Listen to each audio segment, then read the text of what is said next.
Bakit nga ba may mga taong mapang-abuso? Mga taong nananamantala sa kahinaan ng iba? Itsura ba talaga ang dahilan para mawalan sa'yo ng respeto ang ibang tao? Nasa kahinaan ba ng babae ang dahilan kung bakit siya naaabuso at sinasamantala ng iba? Dear Mama Mia, hello po sa inyo.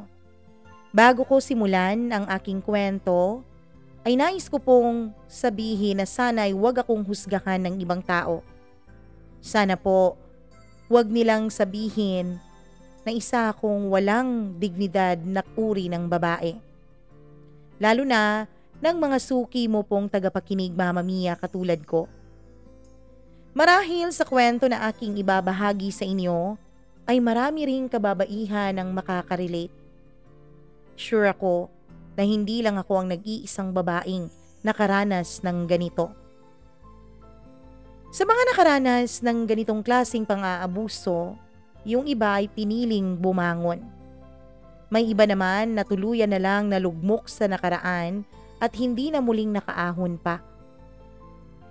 Mama Mia, itago nyo na lamang po ako sa pangalang Fam. Isa po akong OFW dito sa bansang Saudi Arabia. Hiwalay na po ako sa dalawang lalaking inanakan ako ng 3. Isang batang babae sa dating una kong kinakasama at 2 batang lalaki naman sa dati ko pong naging asawa. Pero hindi po yan ang kabuuan ng aking kwento, Mama Mia. Nasa dulong bahagi pa po yan ng aking liham. Umpisahan po natin ang liham kong ito mula sa aking kabataan. Balikan po sana natin ang aking nakaraan. Mahirap mang gawin na balikan ang nakaraan ko, Mama Mia, dahil hindi po ito naging maganda, ay gagawin ko po. Nang sa ganon ay maisalaysay ko ng maayos itong kwento ng aking buhay. Kung ang ilan sa atin ay nakakaalala pa ng mga panahong 4 or 5 years old pa lamang tayo, ay napakaswerte niyo po.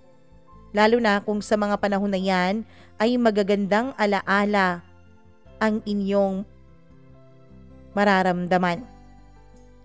Pero ang sa akin po, Mama Mia, isa pong bangungot ang kabataan ko.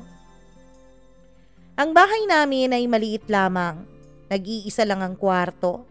May sala, kusina at banyo. Natutulog ang aking mga magulang sa sala. At kaming 6 naman na magkakapatid ay sa loob ng nag-iisa naming silid. Tabi-tabi kami sa pagtulog, Mama Mia. Magkatabi kami ng panganay kong kapatid. Ako po ang bunso, Mama Mia. Yung mga sumunod kasi sa ate ko ay halos pawang mga lalaki. 2 lang kami ni ate na mga babae. Hindi mo aakalain na sa musmus kong edad noon ay matutunghayan ko ang isang pangyayaring inakala ko ay wala lamang dahil nga sa mura kong edad ko pa noon. Hindi ko akalain, Mama Mia, na isa pala yung bangungot para sa aking kapatid. Nalimpungatan po ako isang gabi dahil siguro sa maalinsangan ng panahon, Mama Mia. Matutulog na sana ulit ako nung marinig ko ang isang boses. Parang humihikbi siya ng mahina. Isang hikbi, Mama Mia, na alam kong galing po sa aking kapatid. Umiiyak siya. Bakit kaya? At dahil nga nagising na ako, na nakataklob pa rin sa kumot ang mukha ko, ay sumilip ako ng bahagya, Mama Mia. Ayoko sanang estorbohin ang pag-iyak ng ate ko. Dahil baka may malalim siyang dahilan at ayaw niyang sabihin sa akin. Kasi nga, siguro hindi pa ako nakakaintindi nung mga panahon na yun. Siguro gusto niyang solohin kung ano man ang nagpapaiyak sa kanya. Pero laking gulat ko, Mama Mia, nang makita ko ngang umiiyak ang ate ko at nagmamakaawa ito sa taong nakapatong sa kanya. Oo, Mama Mia, tama po kayo ng hinala. Hinahalay po ang ate ko ng demonyo kong ama. Hindi po ako nakagalaw noon, Mama Mia. Hindi ko alam kung ano ang gagawin ko. Matapos ang ginawa sa kanya ng ama namin ay umalis na agad si Papa. Tatay nga pala ang tawag ko sa aking ama. Bumalik na siguro siya sa pagkakahiga doon sa sala. Naramdaman ko na lang na niyakap ako ni ate habang patuloy pa rin siya sa pag-iyak. Hindi niya alam na nagising ako. Mama Mia, wala talaga akong magawa dahil hindi ko rin alam kung ano ang sasabihin o itatanong ko sa ate ko. Kaya naman nagkunwari na lang akong natutulog. Pero hindi talaga ako mapakali, Mama Mia. Kahit hindi ko pa alam ang mga nangyayari, alam kong may mali dahil umiiyak po ang ate ko. Ilang saglit pa ay nakaramdam ako na maiihi na ako. Kaya naman, dali-dali akong bumangon at dumiretso na sa banyo namin. Malapit lang po ang banyo namin sa may sala. Napakaliit lang talaga ng bahay namin. Halos yung sala namin ay dikit na sa kusina. Nasa sala po natutulog ang mga magulang namin noong mga panahon na yon.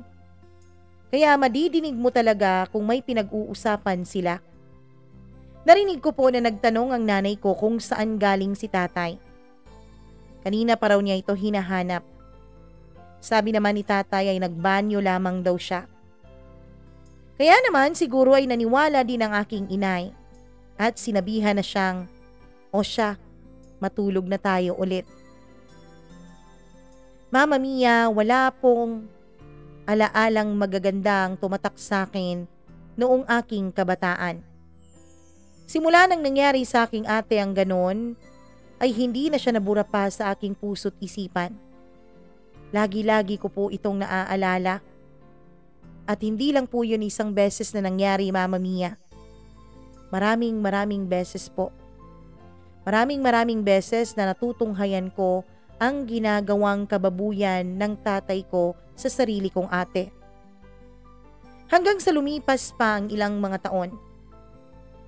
Dumating po sa punto na nakakilala ang ate ko ng isang lalaking magiging katuwang niya sa buhay. Galit na galit ang tatay ko nung mga panahon na yon dahil mag-aasawa na si ate at aalis na sa poder ng mga magulang ko. Mama Mia, narinig ko pang sinabi ni tatay nung isang gabi na nagising na naman ako sa pangahalay niya sa ate ko. Walang pwedeng umangkin sa inyo kundi ako lang. Yan ang sabi niya. Malademonyo po ang lalim ng boses niya nung gabing yon.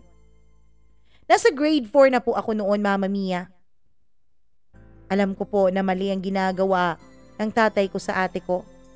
Pero hindi ko talaga lubos mawari kung ano ba ang ibig sabihin sa mga sinabi niyang yon. Ewan ko ba, noong mga panahon na yon ay parang automatic po na nagsisave ng kusa sa aking memorya ang lahat ng mga ginagawa at sinasabi ni tatay kay ate na natutunghayan ko gabi-gabi. Pero kahit na ganoon ang ginawa ni tatay, kahit na pinagbantaan niya ang ate ko, ay hindi pa rin ito nagpapigil.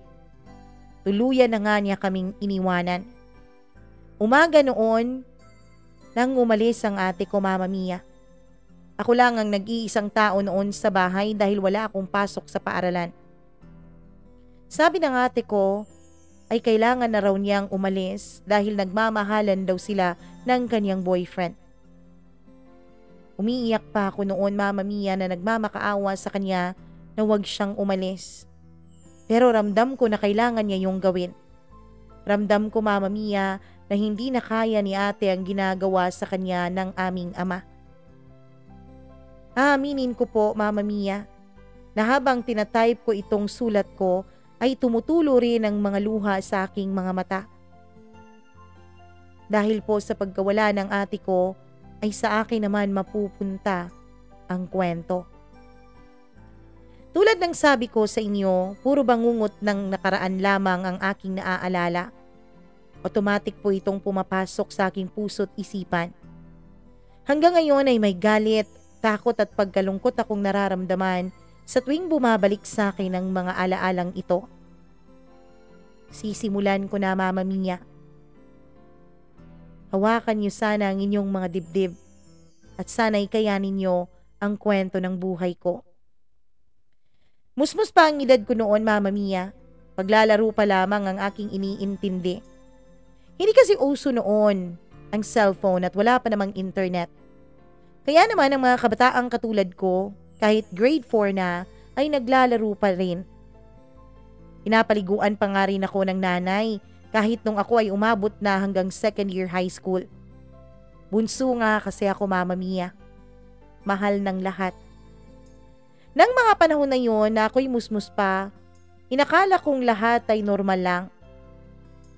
Nung nag-grade 4 ako, Mama Mia, inakala kong normal lang na hinihipuan at nilalamas ng tatay ko ang mga masiselang parte ng aking katawan. Oo, Mama Mia. Minomolest siya po ako ng sarili kong ama. At hindi pa po dyan nagtatapos ang lahat. Sa bahay namin, naiwan na lang akong mag-isa at pasulput-sulput na lang yung mga kapatid kong lalaki. May kanya-kanya na rin kasi silang mga barkada, Mama Mia. Hindi naman sila pinapagalitan ng mga magulang namin kapag hindi sila umuuwi ng bahay. At dahil nga hindi umuuwi ang mga kuya ko sa bahay namin, ay malaya pong nagagawa ng ama ko ang mga nais niya. Sa ginagawa ng aking ama ay walang kamalay-malay si nanay na yun pala ang pinagdadaanan ko sa kamay ng kanyang asawa, sa sarili kong ama.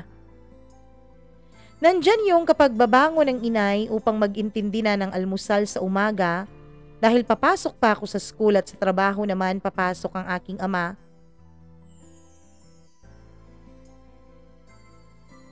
Ay araw-araw po na madaling araw gumigising ang nanay ko. Iniintindi niya ang aming pangalmusal at pati na rin ang pampaligo naming dalawa ni tatay. Malamig kasi talaga kapag madaling araw. Kaya naman nagiinit po ang nanay ko ng tubig para pampaligo. Nasa kusina po si nanay palagi. At yung kusina namin, Mama Mia, kahoy po ang gamit. Kaya hindi po basta-bastang iniiwan dahil baka magkasunog. Lagi pong binabantayan kapag ikaw ay nagluluto o di kaya naman ay nagiinit ng tubig. Kaya siguro may oras ang tatay ko, Mama Mia, na gawin ang mga bagay na karumal-dumal sa mura kong katawan. Kapag nakaalis na po ang nanay ko sa umaga, kapag nakapunta na siya sa may kusina, ay pasimple pong nagliligpit ang ama ko ng kanilang mga pinagtulugan sa sala. Pagkatapos ay pinapasok niya yon sa kwarto, Mama Mia.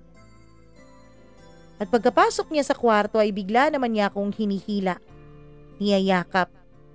Tulad ng dati ay hinahawakan niya ang mga masiselang parte ng aking katawan. At kapag nararamdaman na niya na patapos na si nanay sa kanyang ginagawa, ay bumabalik na ito sa may sala. Kasi maririnig na namin na tinatawag na kami ni nanay para ihanda na ang aming mga sarili sa pagpasok. Sa araw-araw na nangyayari yon, Mama Mia, ay tila naging normal na lang sa akin ang mga yon. Siguro dahil nga sa kamusmusan. Siguro nga dahil rin sa takot ko.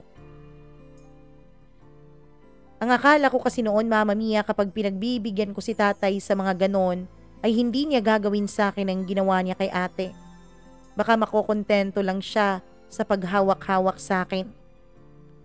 Pero habang ako'y nagkakaisip na at sa tuwing magtatangka siya na hawakan ang aking mga masiselang parte ng katawan, ay umiiwas na ako, Mama Mia. Nandidiri na kasi ako. Hindi ko alam pero nangingilabot ang buo kong katawan. Sa kaisipan pa lang na ginagawa yun sa akin ng sarili kong ama. Pero sa tuwing sasapit po ang umaga, ay pinipigilan niya po akong sumabay sa pagbangon ni nanay. Patpatin po ang katawan ko at wala akong magawa noon. Pero Mama Mia, ang buong akala ko na hanggang hipo-hipo at himas-himas lang ay hindi po nangyari. Unti-unti ay sinusubukan ng tatay ko na ipasok ang kanyang pagkalalaki sa akin. Dahil pinuwersa niya ako isang beses at binaba niya yung shorts ko, ay kinabahan talaga ako ng sobra. Buti na lang at agad na kaming pinabangon ni nanay sa higaan at dali-dali ko namang naitaas ang aking shorts at saka ako mabilis na nagpunta sa kusina. Mama Mia, hindi ko alam kung dapat ko bang sabihin yon sa aking inay. Una sa lahat, hindi ko alam kung magagalit ba siya sa akin o baka sabihin niya na nagsisinungaling ako. Pangalawa, Mama Mia, ayoko sanang idamay ang nanay ko dahil kilala ko po ang tatay ko kung paano ito magalit. Sa tuwing mangyayari yung pangmomolestya ni tatay sa akin, lagi niya akong pinagbabantaan na dapat walang makakaalam ng kanyang mga ginagawa. Dahil kapag nagsumbong raw ako, papatayin niya po ang nanay ko. Mama Mia, isang araw po, hindi po umuwi ang aking ama. Akala ko nga ay ligtas ako nung araw na yon. Akala ko ay makakahinga ako ng maluwag. May pinuntahan kasi sila ni nanay. Hindi ko alam kung saan. Hindi ko na rin matandaan yon.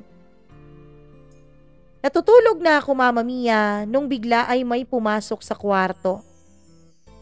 Ang kapatid po naming lalaki na panganay sa mga lalaki. Isa po siya sa mga kapatid ko na pasulput-sulput lang sa bahay. Dumating siya isang araw. Tanghali na noon at oras na ng pagkain.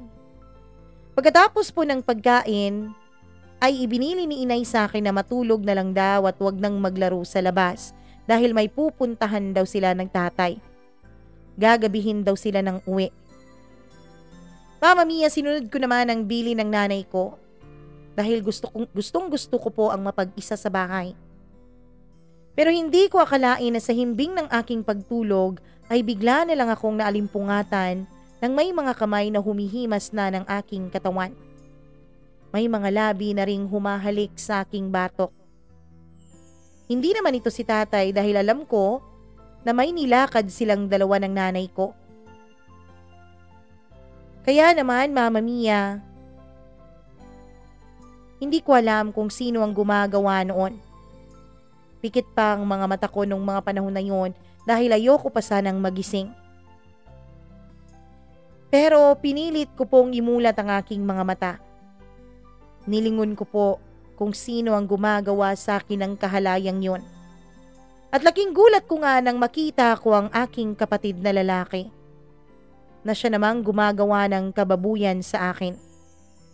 Agad po akong nagpupumiglas, ngunit Mama Mia, hindi ko po alam na sadyang malakas na pala ang kuya ko nung mga panahon na yon. Bigla po, Mama Mia, ay ibinaba ng aking kapatid ang suot ko pong shorts. Natatakot na talaga ako nung mga panahon na yon. Mas malakas siya sa akin. Tinakpan niya ang aking bibig habang hinahalikan niya ang buo kong katawan at hinihimas ang aking mga dibdib. Mama Mia, ikinikiskis lang naman niya ang kanyang pagkalalaki sa aking pang-ibaba. Pero may suot pa naman akong underwear. Hinimas-himas lamang at nilalamas lamang niya ang aking dibdib. Pero kitang-kita ko po na parang hayok na hayok siya sa pakikipagtalik. Hanggang sa bigla ay nakarinig kami ng isang boses. Agad siyang nagmamadaling bumangon at itinaas ang kanyang suot na pang-ibaba at lumabas na ng kwarto. Ako naman, Mama Mia, ay agad na nagsuot ng aking shorts na kanyang ibinaba kanina, na siyang dahilan na nakabuyangyang ang aking pagkababae. Itinaas ko rin muli ang aking damit. Tapos bigla kong nilock yung pinto. Nagmamasid ako kung may ibang tao ba sa labas. Iniwan ako ng aking kapatid na para bang walang nangyari. Naiwan po akong nakatulala habang tumutulo ang aking mga luha. Mama Mia, wala po palang ibang tao sa bahay. At hindi ko alam kung sino ang boses na narinig namin ni Kuya. Pero kung sino man po siya, labis po akong nagpapasalamat sa kanya. Dahil hindi na ituloy ng hayop kong kapatid ang kababuyan niya sa akin. Lumipas pang mga taon at hindi na nga bumalik ng tuluyan ng kapatid kong lalaki sa bahay namin. Kung inaakala niyo po na doon na nagtatapos ang lahat ng kalbaryo ko, ay hindi pa, Mama Mia. Dahil habang lumalalim ang nakaraang kwento ng buhay ko, ay patuloy pa rin po ang pagpatak ng luha ko. At hindi ko na ito mapigilan. Dahil ang mga susunod niyo pong malalaman ay mas kagimbal-gimbal pa po. Mahirapan pong paniwalaan. Pero ito po ang storya ng buhay ko. Tulad ng mga nagdaang mga umaga ay ganun pa rin ang nangyayari. Ganun pa rin ang ginagawa ng tatay ko sa akin. Hanggang sa ilang araw ding nawala si tatay sa bahay namin. Ang sabi ni nanay ay pumunta raw ito ng Maynila. Nakahinga ako ng maluwag, Mama Mia. Akala ko yun na po ang umpisa ng katahimikan ng buhay ko. Pero pagkatapos lamang ng ilang araw, wala pa po yung isang linggo nang bigla na namang umuwi ng bahay si tatay. Balik kalbaryo na ulit ang buhay ko. Isang gabi nakatulog ako sa sala. Naiwan po akong mag-isa sa sala. Wala po kasi ang nanay at tatay ko noon. Akala ko ay hindi sila makakauwi, Mama Mia. Dahil ang alam ko ay pumunta po sila sa isang lamay. At dahil nga 3 lang naman kami sa bahay, ay kampante po ako na walang ibang darating. Ako, si nanay at si tatay lang naman.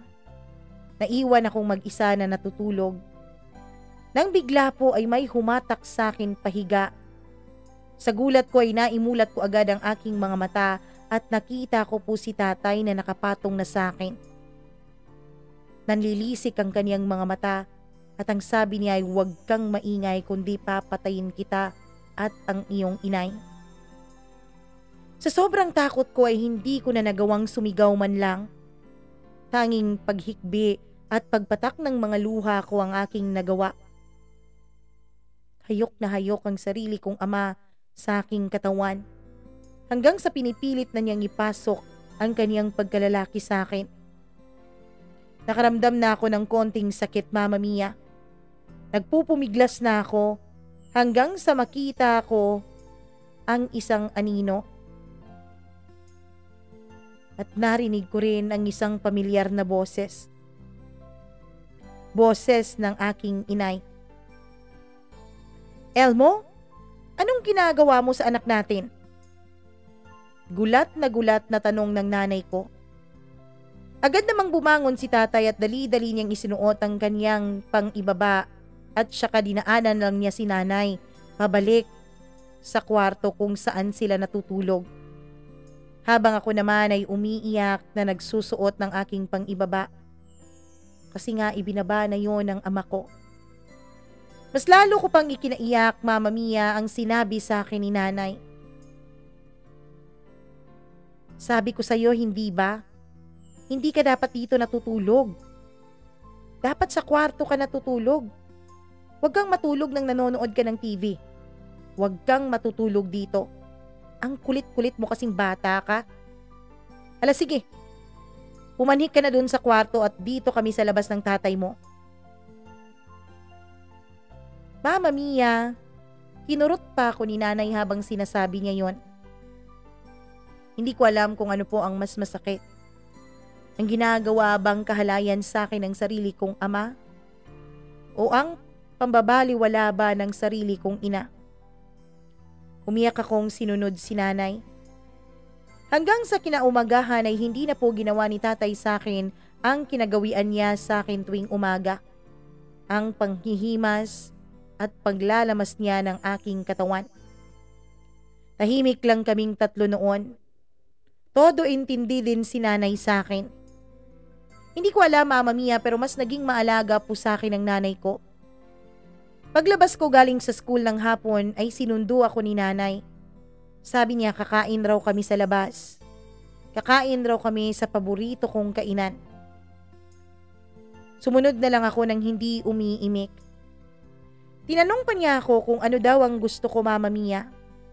Ang sagot ko naman ay ayoko dahil hindi naman ako nagugutom. Tinanong niya kung may gusto ba akong bilhin at bibilhin niya yon para sa akin. Nagpumilit si nanay. Ibinili niya ako ng halo-halo at burger. Habang kumakain kami, Mama Mia, ay may sinabi sa akin ng inay ko na hanggang ngayon po ay hinding-hindi ko makakalimutan. Anak, kung ano man ang mga nangyari kagabi, huwag ka na sanang magsusumbong kahit kanino, ha? Huwag kang magsumbong kina ate mo at sa mga kapatid mo. Sa kahit na sino, dapat walang makaalam. Yung nangyari na yon, wala lang yun. Nalimpungatan lang ang tatay mo. Akala niya nasa sala kaming dalawa. Akala niya ako yung natutulog doon. Yan ang mahabang paliwanag sa akin ni nanay na hanggang ngayon, Mama Mia, ay hinding-hindi po mawala sa isip ko. Habang inaalala ko ang mga salitang yon, ay naging mas malinaw pa sa aking isipan ng lahat. At ngayon po habang nagtatype ako, ay hindi ko mapigilang bumuhos ulit ang luha sa aking mga mata. Mama Mia, dahil po sa pambabaliwala ni nanay, sa nangyaring yun sa akin ay minabuti ko na lang na wag nang ipalampas sa kanya ang mga nangyayari sa akin. Hindi ko na sinabi kung saan nag-umpisa ang lahat. Hindi ko rin sinabi na ginawa na yon ng ama ko sa sarili kong ate. Sa tuwing nangyayari sa akin yon, ay naglalayas na lang ako sa bahay at pumupunta ako sa ate ko. Pero hindi ko sinasabi sa kanya ang dahilan kung bakit ako paulit-ulit na umaalis sa bahay namin. Ang sabi ko na lang, Mama Mia, ay nag-aaway kami ni nanay. Hindi naman ako pinipilit pa ni ate. Ayoko kasing sabihin kay ate yon, Mama Mia, dahil alam ko tahimik na po ang buhay niya. Ayokong guluhin ang buhay niya. Kung ako nga walang ginawa noon na siya ang binababoy ng sarili kong ama, hindi ko po maatim na madamay siya sa problema ko ngayon. Mama Mia, wala po akong magawa ng mga panahon na yon. Wala akong ibang masandalan o mapagsabihan. Nagtiis po ako ng ilang taon. Dahil sa tuwing lumalayas ako, Mama Mia, ay sinusundo naman agad ako ni nanay at tatay. Ayoko sanang sumama sa kanila, pero ang sabi nila ay tatawag raw sila sa DSWD. Kaya naman wala rin akong nagagawa kundi ang sumunod na lang. Wala rin kasi akong ibang mapuntahan, Mama Mia. Gusto kong maglayas. Gusto kong pumunta sa lugar kung saan hindi nila ako mahahanap. Kaso lang wala akong alam na ibang lugar. Tanging ang ate ko lang ang natatakbuhan ko. Hanggang sa sumapit po ang bispiras ng Pasko. Tandang-tanda ko pa. Nangaroling kami noon na magkakaibigan. 24 po yun ang gabi. Pag-uwi ko sa bahay ay nadatnan kong maraming nag-iinuman sa amin. Nung makita ako ni nanay ay nagtanong lang siya sa akin kung saan ako galing. Sabi ko naman ay nangaroling ako. Sabi niya, matulog na raw ako at maaga pa raw ako bukas para mamasko sa mga tiyahin at tiyuhin ko, pati na rin sa mga ninang at ninong ko. Mama Mia, natulog naman ako kaagad. At siguro sa sobrang pagod ko ay hindi ko na namalayan na wala na palang ibang tao sa bahay. Si nanay pala ay sumama sa mga kaibigan niya at nag-inuman doon sa kabilang bahay na kung saan nakatira ang kanyang kaibigan. Si tatay naman ay umuwi na rin ang kanyang mga kainuman, kaya kaming dalawa na lang ang naiwan sa bahay. Nalimpungatan na lang ako, Mama Mia, nung marinig ko ang malakas na tugtog. Nakita ko si tatay sa may tabi ng amplifier namin. Nilalakasan niya ang volume ng music na pinapatugtog niya. Hindi ko na marinig ang mga sigawan na nasa kabilang bahay. Marami pa kasi ang nagpa-party nung mga oras na yon. Alam ko na may mga fireworks din pero hindi ko na po narinig dahil sa sobrang lakas ng music. At alam ko rin, Mama Mia, na hindi rin kami maririnig sa labas ng bahay kung sakali mang anumang mangyari sa loob ng pamamahay namin. Pagkatapos pong masiguro ni tatay na malakas na ang music niya, ay hinatak niya ako, Mama Mia. Pinaghahalikan niya ako habang nagpupumiglas ang katawan ko. Nilalamas niya ang mga dibdib ko. Ang isa niyang kamay, Mama Mia, ay nakahawak sa dalawa kong kamay. Napakapayat ko kasi nung mga panahon na yon. Kaya naman madali lang niya akong nabuhat, Mama Mia, habang patuloy siya na hinahalay at binababoy ang sarili kong katawan. Wala na nga akong nagawa nung gabing yun at tuluyan ang nakuha ni tatay ang pagkababae ko. Lagi niyang sinasabi sa tuwing ginagalaw niya ako, Mama Mia, na wag raw akong maingay dahil kung hindi ay papatayin niya ako tsaka si nanay. Kaya naman tanging pag-iyak na lamang ang aking nagawa. Umiiyak ako habang paulit-ulit na nakikiusap. Tama na, tay. Tama na po. Mama Mia, nung biglang siguro wala nang masyadong ingay sa labas ay tumigil si tatay sa ginagawa niya. At akmang palalakasin niya ang pagpapatugtog para wala talagang makarinig. Doon ako nakakuha ng tiyempo upang tumakas. Pero nasa labas na ako ng bahay, Mama Mia, nung napagtanto ko na wala nga pala akong kahit na anong suot na saplot. Kaya naman agad akong pumunta sa likod bahay namin at kumuha ng mga damit at palda sa may sampayan. Dali-dali ko yung isinuot tsaka tumakbo na ako palayo sa bahay namin. Nagdago ako sa silong ng bahay ng aming kapitbahay.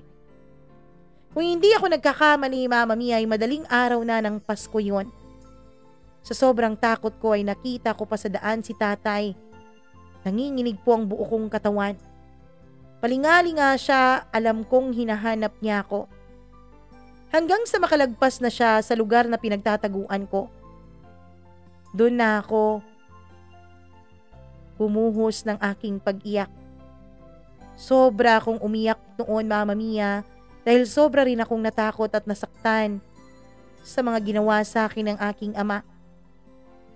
Natatakot ako dahil alam kong nawasak ng pagkababae ko. Mama Mia, magliliwanag na nang magdesisyon akong bumalik sa bahay namin. Nakita ko kasi na pumasok na sa loob si nanay. Pero hindi po ako pumasok sa loob dahil takot na takot ako na baka andun pa si tatay. Alam kong lasing ang nanay ko kaya walang makakapigil kay tatay kung sakali mang ituloy niya ang ginagawa niya sa akin kanina. Maliwanag na po ang kapaligiran nung magising ako sa aking pagkakaidlip. Nasa labas ako ng bahay namin. Narinig ko ang kaluskos at boses ni nanay. "Oh, Pam, ba't dyan ka natulog?" sabi niya. Kasi nay, may pinahanap sa akin si tatay kagabi. Napagsarhan na ako nung pag-uwi ko kaya dito na lang ako natulog. Pagsisinungaling ko pang sabi sa kanya. Hindi ko na sinabi pa sa kanya ang totoo, Mama Mia, dahil alam ko po na baka may mangyaring masama sa kanya kapag ginawa ko yon. At alam ko rin na hindi rin naman ako kakampihan ng nanay ko. Never naman niyang pinaramdam sa akin na kakampi ko siya. Yung Pasko na yun, Mama Mia, na dapat ay masaya, ay tila naging bangungot para sa akin. Hanggang sa lumipas ang ilang buwan, muli ay nangyari ang mga ganong pangyayari. Hinalay akong muli ni tatay bago ang araw ng kasal ng aking kapatid na lalaki. Wala po noon si nanay. Busy siya sa pagtulong sa kapatid ko sa pag-aasikaso ng kasal nila. Habang si tatay naman ay busy sa panghahalay sa akin. Walang ibang nakakaalam, Mama Mia, na binababoy ako ng sarili kong ama sa mismong tahanan namin. Maraming beses po na binaboy ng ama ko ang aking katawan. Hanggang sa isang araw, Mama Mia, ay may maipakilala sa akin ang classmate ko na isang kaibigan. Naging ka-close ko po siya. Isa rin siyang babaeng katulad ko. At isang beses na nakilala ko siya, ay magaan po ang loob ko sa kanya. Kaya naman napagdesisyonan ko na wag na munang umuwi ng bahay namin. Nakiusap ako sa kanya na makitira muna sa kanila ng ilang araw. Gusto ko kasing makahinga ng maluwag, Mama Mia. Gusto ko pong makaramdam ng kapayapaan. Gusto ko pong kahit saglit ay hindi makaramdam ng takot. Gusto kong makatulog ng mahimbing. Ilang araw na rin akong nananatili sa kanila noon hanggang sa nagtanong na sila kung bakit hindi pa raw ako umuwi sa bahay namin. Ano raw ba ang problema ko? Kaya sabi ko, Mama Mia, ayoko pang umuwi. Gusto ko pa sa bahay nila dahil dito ko nararamdaman ang kapayapaan na aking hinahanap. Nagtanong sila kung bakit, Mama Mia. Kitang-kita ko ang labis na pagtatanong na nasa kanilang mga mukha. Kaya doon ay wala na akong ibang maisip kundi ang magsabi na ng katotohanan. Umiiyak ako habang nagkukwento sa kanila ng mga naging karanasan ko sa bahay na yon. Agad naman nila akong niyakap habang umiiyak. At sinabi nila, Mama Mia, na napakahirap raw ng mga pinagdaanan ko. Paulit-ulit akong nakiusap sa kanila na sana wag nila akong ibalik sa bahay namin. Nagmamakaawa ako at sinabi nilang sasabihin nila ito sa kanilang mga magulang. Nang malaman ng mga magulang ng kaibigan ko ang nangyari sa akin, Mama Mia, ay hindi ko alam kung ano ba ang magiging kahinatnan nun. Wala kasing ibang nakakaalam sa sitwasyon ko. Sabi ko, bukod kay nanay at sa kanila ay wala nang ibang may alam sa nangyaring pambababoy sa akin. Pero sinabi ko rin sa mga magulang ng kaibigan ko na alam ng ate ko na capable ang ama namin na gumawa ng ganon. Kaya alam kong maniniwala sa akin si ate kapag sinabi ko yon. Dahil ginawa na rin yon sa kanya ng sarili naming ama. Kaya naman, Mama Mia, agad pong kinontak ng mga magulang ng kaibigan ko si ate upang ipaalam ang mga nangyari sa akin. Agad naman akong pinuntahan ni ate sa bahay ng kaibigan ko at galit na galit ito sa mga magulang namin. Paulit-ulit niya akong niyakap ng mahigpit hanggang sa paulit-ulit rin siyang humihingi ng tawad sa akin. Hindi raw niya ako naprotektahan. Sa pag-iisip niyang umalis sa demonyong ama namin ay hindi niya naisip na ako pala ang sasalo sa mga naiwan niya. Naging determinado po ang ate ko na ipakulong ang tatay ko. Nagsampa kami ng kaukulang kaso. Sa tulong ng kinakasama ni ate at ng mga taong hiningan ko ng tulong ay umuusad na po ang kaso namin laban kay tatay. Hanggang sa pumunta ang nanay ko sa bahay ng kaklase ko, Mama Mia. Kinausap ako ng kanyang mga magulang. Ayoko sanang harapin ang nanay ko. Pero sinabi po ng mga taong kumukpop sa akin na mas mabuti raw na marinig ko ang paliwanag ni nanay. Para rin may paliwanag ko kay nanay ang nararamdaman ko. Kaya naman kahit labag sa kalooban ko, Mama Mia, ay hinayaan kong kausapin ako ni nanay. Pero hindi man lang niya ako kinamusta. Agad niyang bungad sa akin ay ang mga salitang, Nak, iurong mo na ang kaso. Maawa ka sa tatay mo. Matanda na siya. Maawa ka kahit sa akin na lang. Mahal na mahal ko ang tatay ko mo at hindi ko kayang makita siya na nasa kulungan. Saad ni nanay sa akin. Doon, Mama Mia, ay tumulo po ang mga luha ko. Wala nga talaga akong aasahang pagkampi mula sa sarili kong ina. Nay, sino po ba ang mas mahalaga sa inyo? Sino po ba ang mas mahal niyo sa aming dalawa? Ako ba na dugot laman mo o si tatay? Sino po ba talaga ang pipiliin niyo sa amin? madamdamin kong tanong sa sarili kong ina. Nak, pasensya ka na pero hindi ko talaga kayang mawala ang tatay mo. Marami pa sana siyang sasabihin, Mama Mia, pero hindi ko na pinatapos pa ang kanyang pagsasalita. Agad akong tumakbo palabas sa bahay na yon. Tumakbo lang ako ng tumakbo, Mama Mia. Hindi ko naramdaman ang pagod sa mga paa ko dahil mas ramdam na ramdam ko ang pagod, sakit at disappointment sa puso ko. Batid kong hindi po ako ang pinili ng sarili kong ina. Mas kinampihan niya ang demonyo niyang asawa. Sobrang sakit po na sa pangalawang pagkakataon, Mama Mia, ay baliwala lang po ako kay nanay basta't maprotektahan niya si tatay. Umiyak ako ng umiyak sa aking mga narinig at mga nalaman. Gusto kong magwala, Mama Mia. Sa totoo lang, nung mga oras na yun ay gusto ko na ring magpasagasa sa kalsada. Gustong gusto ko na pong tapusin ang buhay ko noon. Dahil sarili kong ina, ang babaeng nagluwal sa akin sa mundo ay hindi man lang magawang ipagtanggol ako. Hanggang sa naisip ko, Mama Mia, na bumalik na sa bahay ng kaibigan ko. Nasa labas lang ako noon at ayoko sanang pumasok sa takot na baka nandun pa si nanay. Pero nakita ako ng kaibigan ko at ang sabi niya, wala na raw sa bahay nila ang nanay ko.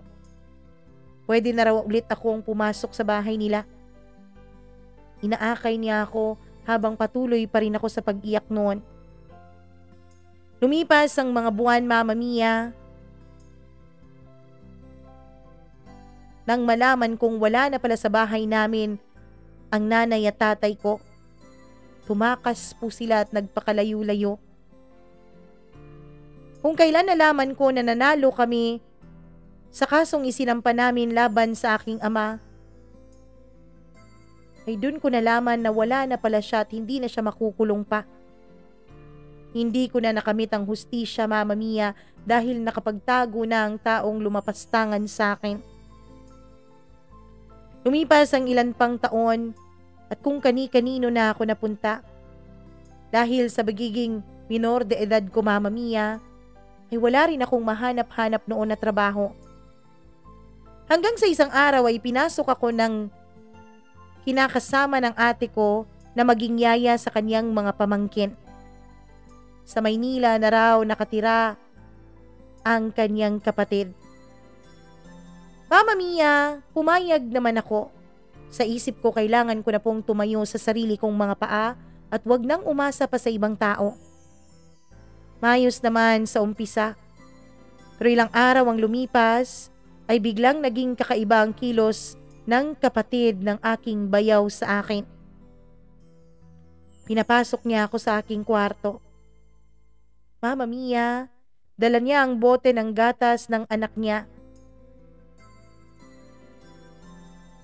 At dun nga, napagtanto ko na mukhang mauulit na naman ang bangungot ng aking nakaraan. Pero this time, hindi na sa mga taong kadugo ko, kundi sa ibang tao na.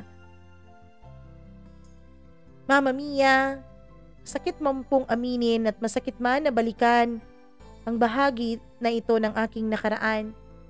Pero gagawin ko po ang lahat na maikwento ko sa inyo ng maayos ang mga pangyayari. Hindi lang kasi isa ang bumaboy sa katawan ko. 5 tao po sila.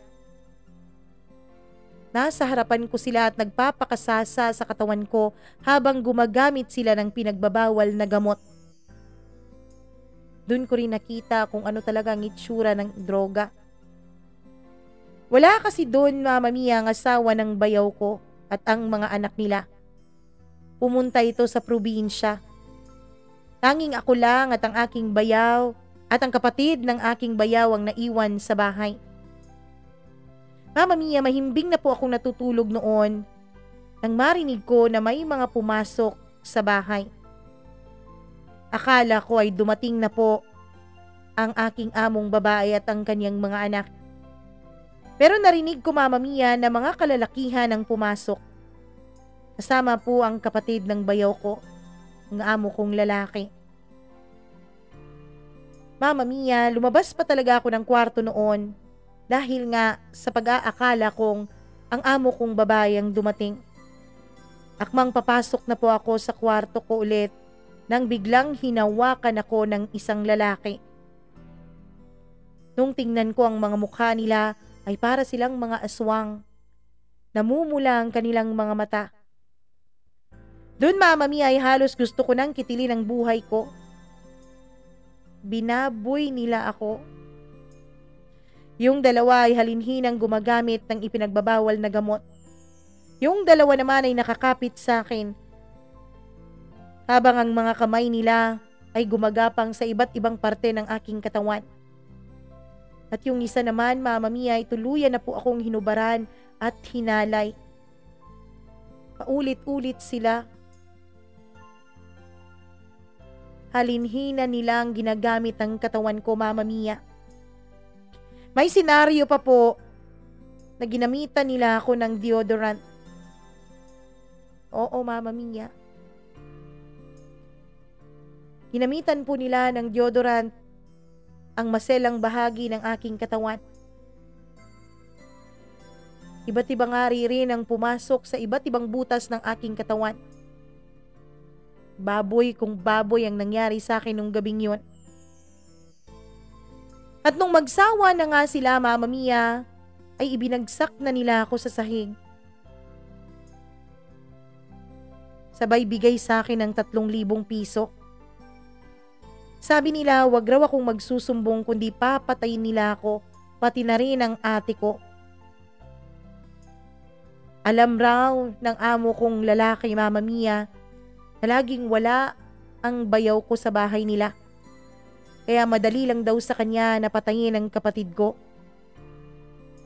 Pero Mama Mia, nagsumbong pa rin ako sa asawa ng kapatid ng bayaw ko. Nagsumbong ako sa amo kong babae. Nagalit siya at nasaksak pa nga niya sa balikat ang asawa niya. Inakala ko na talaga noon, Mama Mia, na magiging kakampi ko siya dahil katulad ko ay babae rin siya.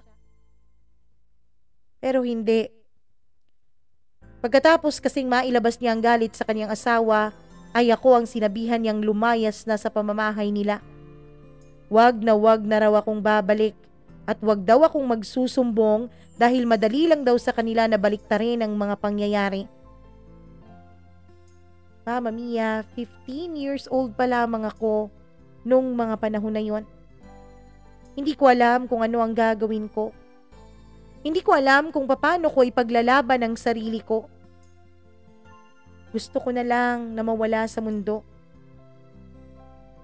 Hindi ko napigilan na isisi sa Diyos ang mga nangyari sa akin.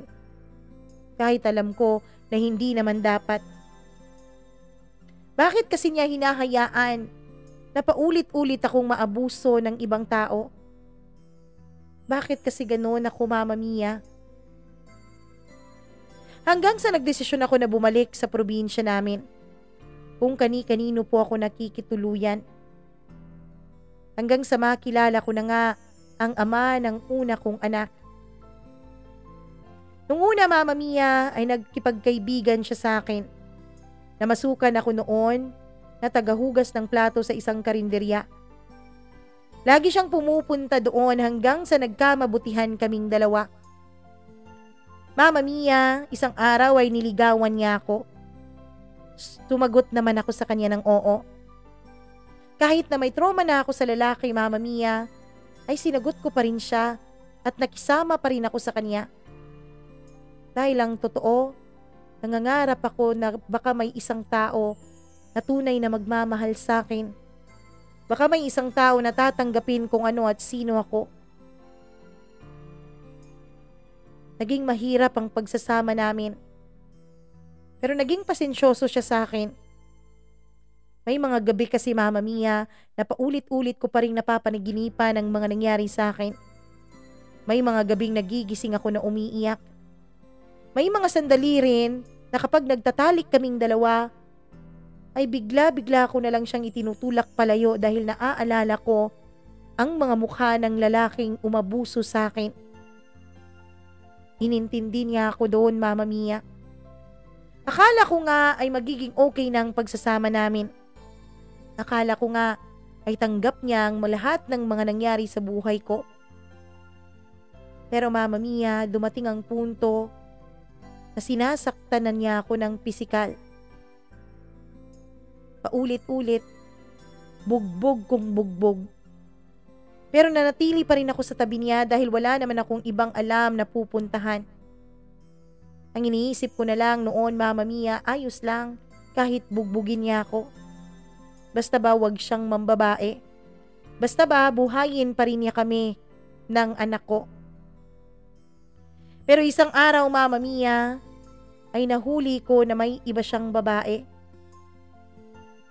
Alam mo ba, Mama Mia, kapaskuhan rin noon. Kaya naman bago magbagong taon ay iniwanan na namin siya ng aking anak. Nagsumikap ako ulit. Nagtrabaho para sa anak ko. Kung nung una na ako lang mag-isa ay nahirapan ako, Mama Mia, ay mas trumeple po ang hirap na aking naramdaman nung ako ay magkaroon na ng sarili kong anak. Pero hindi po ako sumuko. Hanggang sa nakilala ko nga ang pangalawang lalaki sa buhay ko. Ang lalaking naging asawa ko, Mama Mia. Mabait siya. Tanggap niya ang anak ko sa una kong kinasama. Tanggap niya rin ang nakaraan ko, Mama Mia. Tanggap niya ang lahat sa akin. Kaya naman ang buong akala ko ay nakakita na ako ng isang diamante. Ang buong akala ko, Mama Mia, ay natagpuan ko na ang lalaking para sa akin. Pero ewan ko ba? Sadyang puro pahirap nga talaga ang buhay ko dito sa mundo.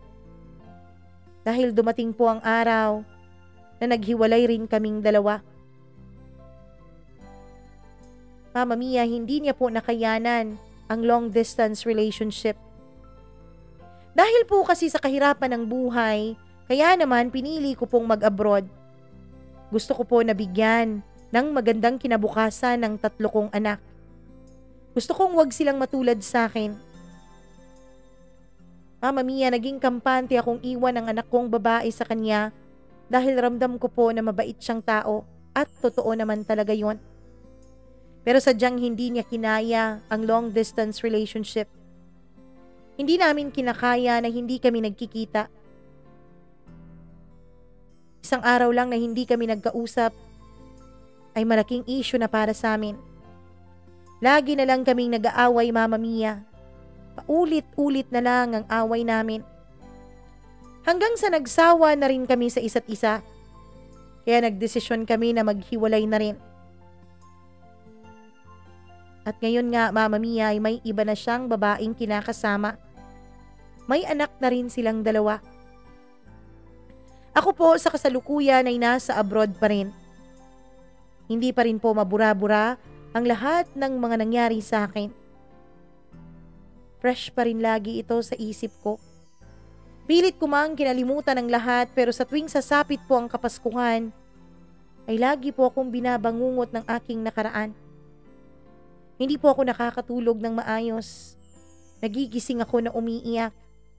Nananaginip ako sa araw-araw. At ang mga panaginip kong yun ay pawang yung mga karahasan, kababuyan na nangyari sa buhay ko noon.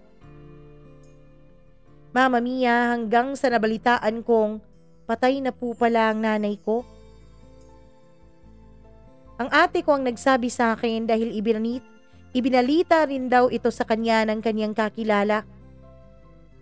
Ang sabi pa ni ate, yung ama namin ay nagpakalayo-layo na raw at ang alam niya ay may asawa na raw itong iba. May bagong pamilya na raw ang aming ama. Mama Mia, 4 years ago, ay kinontak po ako ng ate ko. Nakuha niya raw ang cellphone number kung saan pwede kong makausap si tatay. Ayoko sana siyang kausapin, Mama Mia. Dahil may parte pa rin sa pagkatao ko na takot pa rin sa kanya. Pero naisip ko wala naman siguro siyang magagawang masama sa akin. Nasa ibang bansa ako. Ang layo-layo ko. Hindi niya ako pwedeng puntahan doon ng basta-basta. Kaya naman makalipas ang ilang araw na pag-iisip kung tatawagan ko ba si tatay, ay inagdesisyon akong i-dial ng numerong binigay sa akin ni ate. At nung nagkausap na kami Mama Mia, ay tinanong ko siya kung bakit niya nagawa sa akin, sa amin ng kapatid ko, ang kanyang mga ginawa noon. Mama Mia, ang sabi niya, si nanay raw ang may pinakamalaking kasalanan sa lahat ng nangyari sa akin. Matagal na raw niyang gustong magparehab dahil nalulong di umano siya sa ipinagbabawal na gamot. Mga bata pa raw kami noon, Mama Mia. Nung maimpluwensyahan siya ng kanyang mga kaibigan na gumamit ng ipinagbabawal na gamot. At nung mga panahon na inaakala naming nasa abroad siya, ay nagpaparehab pala siya. Yung mga panahon na inaakala naming nasa Maynila siya para maghanap ng bagong trabaho, ay hindi pala yun ang nangyayari. Gusto pala niyang magparehab, Mama Mia. Pero dahil ayaw ng nanay ko na hindi niya makasama ang tatay ko, ay siya po ang pumipigil sa pagpaparehab ni tatay. Mama Mia, wala na po si nanay para tanungin ko sa mga bagay na yon. Dahil ang mga kapatid ko ay wala rin namang alam. Yung isa ko pong kapatid, yung nagtangkang humalay sa akin noon, ay namatay na rin, Mama Mia. Hindi ko na inusisa pa kung paano. Mama Mia, hindi ko po alam kung paano makakabangon o kung makakabangon pa ba ako sa mga bangungot na naranasan ko. Mga bangungot mula sa aking nakaraan. Laging sinasabi ng iba na kalimutan ko na raw ang nakaraan para raw mas maganda ang aking kinabukasan. Pero papaano ko nga ba kakalimutan ang isang nakaraan, Mama Mia, na ito ay naging malaking bahagi ng puso ko? Ang nakaraan na pumatay ng lahat ng mga pangarap ko sa buhay. Paano ko ba ito makakalimutan kung hindi ko naman kayang iwaksi sa puso at isip ko ang mga pangyayari? Mama Mia, sa tuwing dinadalaw po ako ng aking nakaraan, ng mga hindi magandang nangyari sa buhay ko, ay nakakaramdam po ako ng labis na panginginig ng aking katawan. Wala po akong ibang ginagawa kundi ang umiyak. Kung minsan aminin ko na nasasaktan ko na rin ang sarili ko. Gusto ko kasing ibaling doon ang sakit na nararamdaman ko, Mama Mia. Gusto kong saktan ang sarili ko nang sa ganon ay hindi ko na maramdaman ang takot, ang pagkabalisa, nang hindi ko na maiisip ang mga tanong kung bakit sa akin nangyari ang lahat ng yon. Kung bakit ako ang paulit-ulit na naabuso.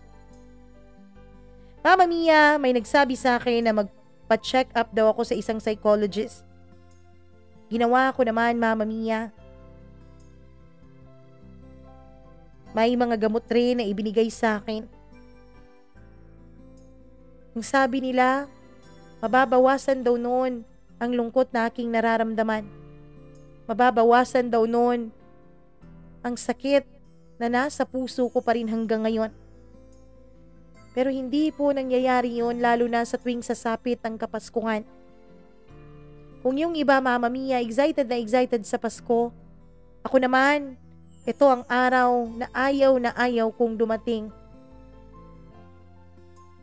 Sana po, Mama Mia, ay mabigyan niyo po ako ng payo sa kung ano ba ang dapat kong gawin upang makalimutan ko na ng tuluyan ang aking nakaraan.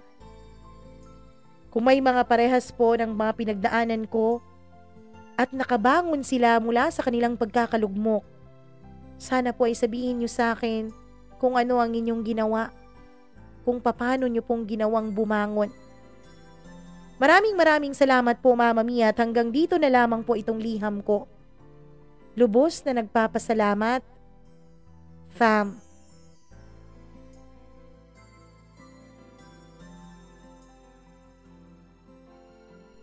Alam mo, Fam, hindi ikaw ang unang babaeng nag-confess dito na inabuso ng ibang tao.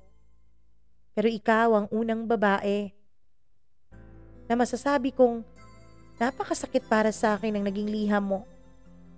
Dahil sarili mong dugot laman ang bumaboy sa'yo. Hindi ko alam kung ano ang sasabihin ko para maibsan kahit konti ang nararamdaman mong sakit.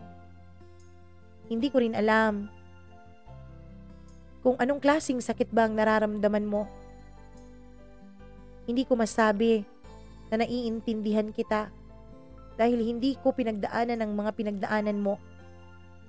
Hindi ko nararamdaman ang mga nararamdaman mo. Hindi ko alam kung makakatulong ba ako sa iyo, fam, sa totoo lang. Dahil alam kong wala akong kahit anong bagay na sasabihin na makakapagpagaan ng iyong nararamdaman. Ang tanging masasabi ko lang, fam, na alam ko pong hindi mali, ay kumapit ka lang palagi sa Diyos. Huwag mong kakalimutan na laging nandyan siya para sa atin. Kung pakiramdam mo man noon ay iniwan ka niya, siguro, fam, kailangan mo lang na marinig ang boses niya.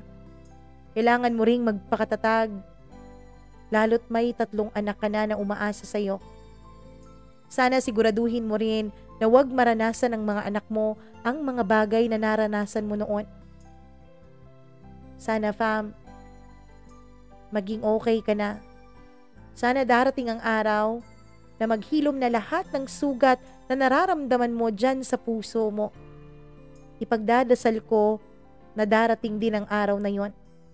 Maraming salamat sa pagbibigay mo ng pahintulot para i-share ko itong sulat mo sa ating mga supporters na nakikinig ngayon.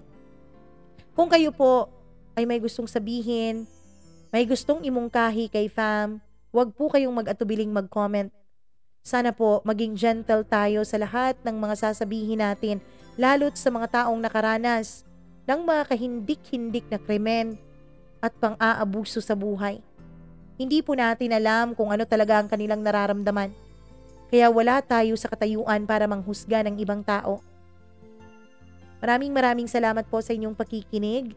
Paki-like po at paki-share ng video na ito nang sa ganoon ay marami ang makarinig at marami po ang mamulat na may mga ganitong pangyayari sa ating lipunan.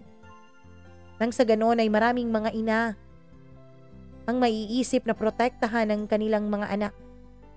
Kung hindi pa po kayo nakapag-subscribe sa ating YouTube channel, isubscribe niyo po ito at huwag kalimutan na i-click ang notification bell para lagi po kayong updated sa bawat video na ating i-upload.